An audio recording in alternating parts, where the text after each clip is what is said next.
Isang mapagpalang araw po ng Friday, July 25, 2025. Kabayan, meron tayong pinaka-latest na weather update sa lagay ng ating panahon. Pero kung bago ka lang, huwag mo munang kakalimutan na mag-like and subscribe. Maraming salamat po. Kabayan, tatlong bagyo ang ating minomonitor. Etong si Bagyong Emong, si Bagyong Dante at si Tropical Storm Crossa na nasa labas ng ating Philippine Area of Responsibility. Pero unahin na muna natin etong si Bagyong Emong na lumapit palalo sa kalupaan po ng Pangasinan, no? At kung titignan nyo mga kaibigan, sa ngayon ho, ang pinaka-lokasyon po nitong si Bagyong Emong ay nandito na ho siya mga kaibigan, no? Sa vicinity po ng Manabo, Abra. At meron siyang lakas ng hangin na 110 kilometers per hour, severe tropical storm. Actually, medyo humina pa nga siya dahil naka-typhoon category tayo nung nakaraan din kahapon mga kaibigan dito kay Bagyong Emong. Pero ngayon, dahil nga po nasa kalupaan na siya mga kaibigan ng Pangasinan, expected pa rin natin ang malawakan pong mga pag-uulan. So inaasahan din pagdating naman ng alas 5 ng hapon, ngayong araw din po ng Friday, 85 kilometers east of southeast of Basco, Batanes ang kanyang lokasyon. Medyo humina na siya. Nasa 75 kilometers per hour, tropical storm category. And then within the next 36 hours, simula ngayon 415 kilometers northeast of it, Bayat, Batanes, 55 kilometers per hour ang lakas ng hangin niya. Ganap na lamang na tropical depression. So, ito yung pinaka-track and intensity forecast itong si Typhoon Emong mga kaibigan or international name na Komay. Kung makikita nyo mga kaibigan, yung pinaka-sentro mata niya, nandito sa area ng Pangasinan, pagdating po na alas 5 ng madaling araw. Ngayong araw din yan mga kaibigan, Friday. At makikita nyo naman yung magiging epekto niyan, medyo mas malakas talaga. Once kasi ang bagyo na direktang tumama nga po sa kalupaan, matindi yung nagiging pinsala nito. Then after naman ito makalabas sa kalupaan natin mga kaibigan, hihina na siya, no? At magiging isang ganap na lamang na tropical storm. So mga kaibigan, tignan din natin yung mga lugar na apektado hanggang ngayon dahil sa lakas nga po nitong si Bagyong Emong. Ngayon nakataas pa rin po ang storm wind signal number 4 sa ilang bahagi po ng southwestern portion po ng Ilocos Sur. Kasama rin dyan ang northwestern portion po ng La Union. At ang ilang bahagi po ng extreme northwestern portion ng Pangasinan.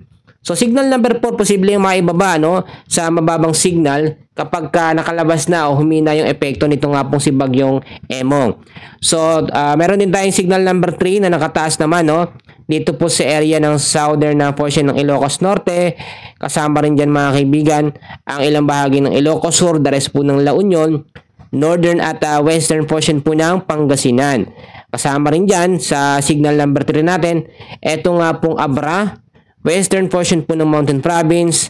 Kasama rin dyan mga kaibigan ang ilang bahagi ng western portion po ng Benguet. So pag signal number 3, meron yan warning lead time na 18 hours, 89 to 117 na lakas naman ng kanyang hangin. So signal number 2 naman tayo mga kaibigan ko, ay nandito naman tayo. Apektado naman ang ilang bahagi ng Ilocos Norte, the rest po ng Pangasinan, kasama ang Apaya, Kalinga, the rest po ng Mountain Province, Sipugaw, the rest ng Benguet, Babuyan Islands, northern at western portion po ng mainland of Cagayan. So kasama rin sa apektado ng signal number 2 ang western portion ng Nueva Vizcaya.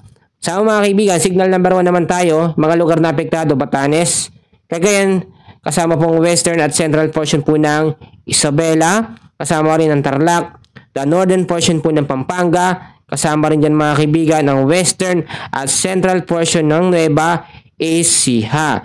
So mga kaibigan ko, yung signal number 1 hanggang number 4 na yan, posible magbago anumang oras once na humina po ang epekto nito nga pong si Bagyong Emong, no, o Typhoon Emong mga kaibigan. Then after niya maging typhoon, hihina po siya into severe tropical storm kung hindi siya magiging super typhoon. So i-consider po natin yan.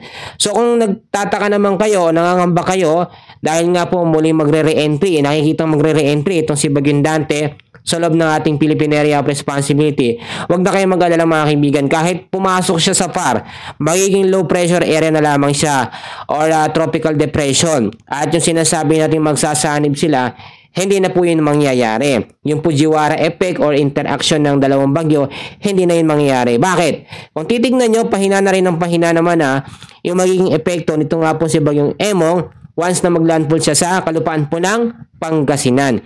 Clear yan, kaya lang naman bumalik. Ito nga pong si Bagyong Dante dahil hinatak siya ng malakas na bagyo na si Typhoon Emong. Usually ganun talaga, nahahatak po yung mahinang bagyo ng malakas na bagyo.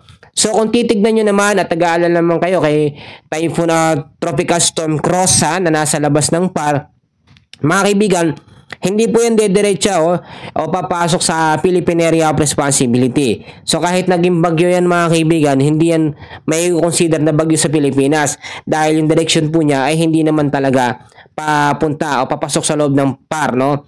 Pero magiging epekto naman ni Tropical Storm Crossa ay posible o possible na palakasin niya by next week. Ito naman pong habagat or southwest monsoon. Sana ho malinaw sa atin na ang habagat ay mas lalong lumalakas pag merong mga sama ng panahon sa loob o mas malapit sa kanya. At marami nagtatanong, hindi daw ba nagbabago ang posisyon nitong si southwest monsoon? Mga kaibigan, hindi nagbabago ang posisyon niya, diyan talaga siya. Kaya nga po siya tinawag na southwest monsoon dahil diyan talaga siya sa south mga kaibigan. So mga kaibigan, sa ngayon, yan muna ang pinaka-latest natin sa lagay ng ating panahon. Makikiusap po muli ako ng isang like and subscribe. Kabayan, maraming salamat po.